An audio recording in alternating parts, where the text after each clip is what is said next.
안녕하십니까. 전종희 목사입니다. 11월 11일 토요일 매일 성경 묵상입니다. 욥기 8장 1절에서 22절입니다. 수아 사람 빌닷이 대답하여 이르되 너가 어느 때까지 이런 말을 하겠으며 어느 때까지 너의 입의 말이 거센 바람과 같겠는가. 하나님이 어찌 정의를 굽게 하시겠으며 전능하신 이가 어찌 공의를 굽게 하시겠는가. 너의 자녀들이 주께 죄를 지었으므로 주께서 그들을 그 죄에 버려 두셨나니 내가 만일 하나님을 찾으며 전능하신 이에게 간구하고 또 청결하고 정직하면 반드시 너를 돌보시고 너의 의로운 초소를 평안하게 하실 것이라. 너의 시작은 미약하였으나 너의 나중은 심히 창대하리라. 청하건대 너는 옛시대 사람에게 물으며 조상들이 터득한 일을 배울지어다. 우리는 어제부터 있었을 뿐이라. 우리는 아는 것이 없으며 세상에 있는 날이 그림자와 같으니라. 그들이 너에게 가르쳐 이르지 아니하겠느냐. 그 마음에서 나오는 말을 하지 않겠느냐. 왕골이 진펄 아닌 데서 크게 자라겠으며 갈대가 물 없는 데서 크게 자라겠느냐.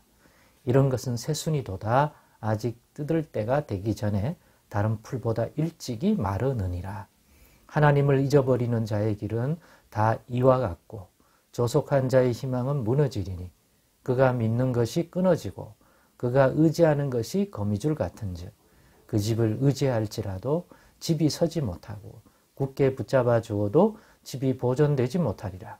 그는 햇빛을 받고 물이 올라 그 가지가 동산에 뻗으며 그 뿌리가 돌무더기에 서리어서 돌 가운데로 들어갔을지라도 그곳에서 뽑히면 그 자리도 모르는 채 하고 이르기를 내가 너를 보지 못하였다 하리니 그 길의 기쁨은 이와 같고 그 후에 다른 것이 흙에서 나리라. 하나님은 순전한 사람을 버리지 아니하시고 악한 자를 붙들어 주지 아니하시므로 웃음을 너의 입에 즐거운 소리를 너의 입술에 채우시리니 너를 미워하는 자는 부끄러움을 당할 것이라. 악인의 장막은 없어지리라. 아멘. 네, 오늘은 욥, 넌 죄인이 맞고 그래서 회개가 답이야 라는 제목으로 묵상 나눔을 갖겠습니다. 오늘 이런 묵상의 제목을 가진 것은 엘리바스에 이어서 두 번째 주자인 빌닷이란 친구가 욥이 앞에서 한 말을 듣고 그 엘리바스의 말에 대한 반론으로서의 욥의 말을 듣고 거기에 대해서 한 내용들을 제가 한 줄로 표현을 한 겁니다. 욥, 넌 죄인이 맞아. 너는 자꾸 너의 의로움에 대한 것들을 지금의 자신의 모습을 보면서도 항변을 하는 것 같은데 넌 죄인이 확실해. 그 죄인에게서 하나님의 은혜와 긍휼과 회복을 받고자 한다면 구원을 얻고자 한다면 그건 단 하나야. 그건 회개가 진실한 회개가 답이야. 이 구조 전혀 틀리지 않는 말이에요. 그런데 욥은 그래서 욥기 1장이 중요하다고 했죠. 왜냐하면 욥기 1장이 없으면 우리는 전부 욥의 편에 못 쓰고 욥의 친구 편에서 하는 주장이 옳다고 말할 수밖에 없습니다. 우리가 배운 신앙 안에서도 그렇습니다. 그런데 욥기 1장에서 하나님과 세상을 두루 살피다 온 사탄과의 대화 속에서 욥에게 임할 이러한 환난과 재앙이 무엇 때문에 주어지는지 또 무엇을 위하여 이런 일이 그의 인생 가운데 찾아오는지 하나님은 욥에게 왜 이런 것을 허용하시고 그것을 통하여 하나님이 뜻하신 바가 무엇인지를 알 수 있도록 해주는 것이 1장이기 때문에 그리고 확실한 것은 그 1장에서 욥에게 닥치는 이 환난과 모든 어려움은 욥이 하나님을 경외하지 않고 욥이 하나님께 죄를 범하고 악을 행하고 또 욥의 자녀들이 범죄하여서 그리고 그 범죄를 욥이 내버려 뒀기 때문에 임하는 것이 아니라 그 반대라는 것을 욥기 1장이 확실하게 그 배경을 이런 일들이 왜 일어나는지에 대해서 알려주고 있기 때문에 우리는 바른 해석, 바른 관점을 가질 수 있는 거예요.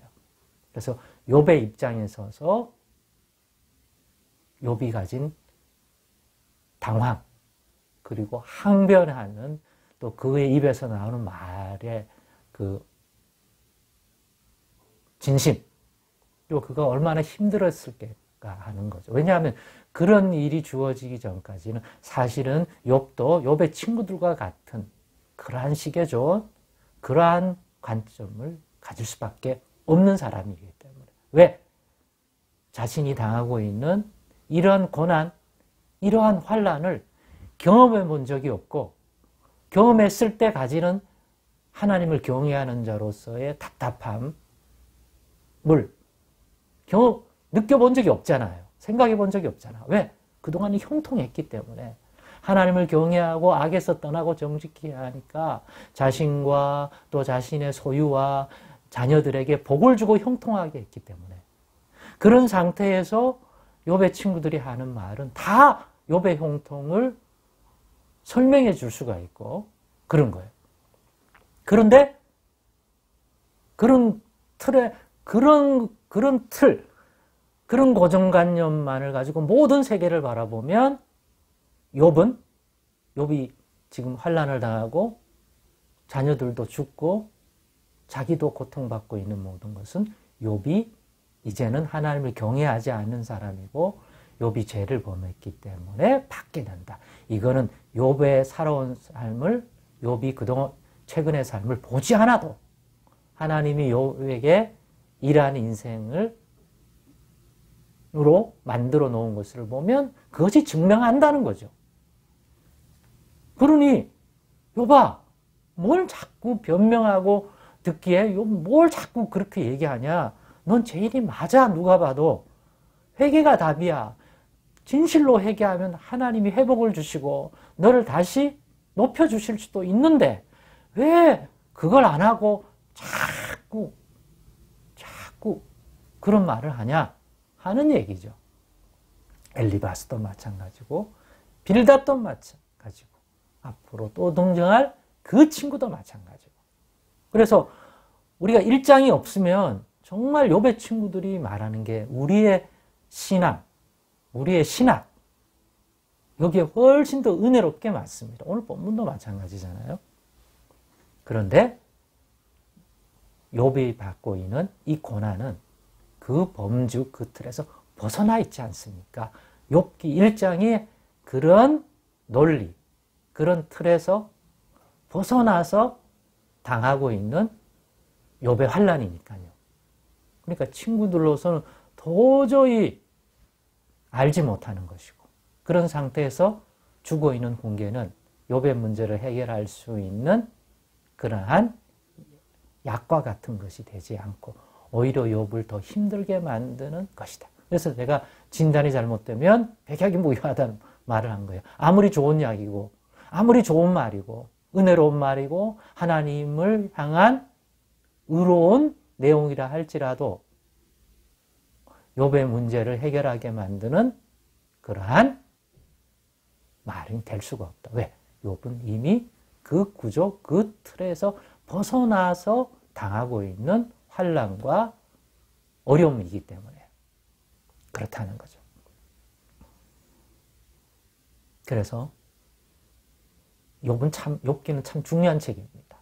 하나님은 우리 인생 가운데 가장 일반적으로 여기도 말한 것처럼 하나님 악인을 심판하지 의인을 어떻게 심판하느냐. 의로운 자를. 그러니까 너가 형통할 때는 네가 분명히 하나님 앞에서 의인의 삶을 살았기 때문이다. 누구보다도 더 의롭고 하나님을 경외하기 때문에 누구보다도 형통하게 하고 높이신 것이다. 그럼 반대로 지금 그 어떤 인생보다도 높은 수준의 하나님의 진노와 심판과 환난을 당한다는 것은 똑같은 논리로 네가 최근에 하나님께 대하여 큰 진노를 살 죄를 범하고 악을 범했고 너희 가정의 자녀들도 그와 같았기 때문에 그렇게 임하는 거다. 이 쉬운 거를 왜 너는 모르냐? 예전에 너가 형통할 때는 너가 이런 입장에서 환난과 어려움 당하는 사람에게 조언을 했던 사람이 왜 그러냐? 그거잖아요. 그러니 욥이 환장하겠는 거죠. 왜? 자기는 바뀌지 않았기 때문에. 아무리 양심적으로 생각해도 형통할 때나 지금이나 우리 하나님을 향한 자신의 중심과 또 삶을 살피면 매한가지이기 때문에. 그런데 전혀 극단적으로 다른 삶이 자신에게 왔단 말이에요. 마치 하나님이 화살을 쏘아서 자기에게 꽂아 넣듯이 어느 날 순식간에 날아왔다는 거예요. 그 얘기를 하는 건데 여러분은 어떻습니까? 여러분이 아는 게 하나님이 행하신 모든 일에 대한 행위를 이해하는 틀이 맞을까요? 그러니까 이 부분에서도 겸손하십시다. 때로는 우리가 알고 있는 그 범주 밖에서 행하는 또 그러한 목적들 때문에 하나님이 하실 수 있는 분이다. 그러니까 내가 알고 내가 경험한 그 틀 안에서 모든 것을 바라보지 말고 때로는 내가 알지 못하고 내가 아직 미처 경험하지 못하고 깨닫지 못했지만 이 세상에는 발생하는 일이 있고 하나님 행하시는 일들이 있다. 그래서 늘 자기 안에 갇히지 말고 이런 부분에서는 내가 아직 부족하다. 내가 아직 경험하지 못했기 때문에 충분히 이해하지 못할 수도 있다 하는 여지를 꼭 남겨두고 가시기를 바랍니다. 그래야 됩니다. 그러지 않으면 우리는 욥의 친구들과 같은 입장에서 욥을 향하여 뭔가 도움을 준다고 나설 수 있습니다. 오늘의 이 묵상이 우리의 시야를 한층 더 넓히고 또 하나님을 바라보는 시선도 역시 또 높여주는 그런 묵상이 되기를 원합니다. 기도하시겠습니다. 하나님 감사합니다. 오늘의 묵상도 우리가 하나님을 믿는 자로서 어떠한 입장을 취하는 것이 더 발전적이고 나아지는 것인지 또 돌아보게 하여 주옵소서. 예수님의 이름으로 기도드리옵나이다. 아멘.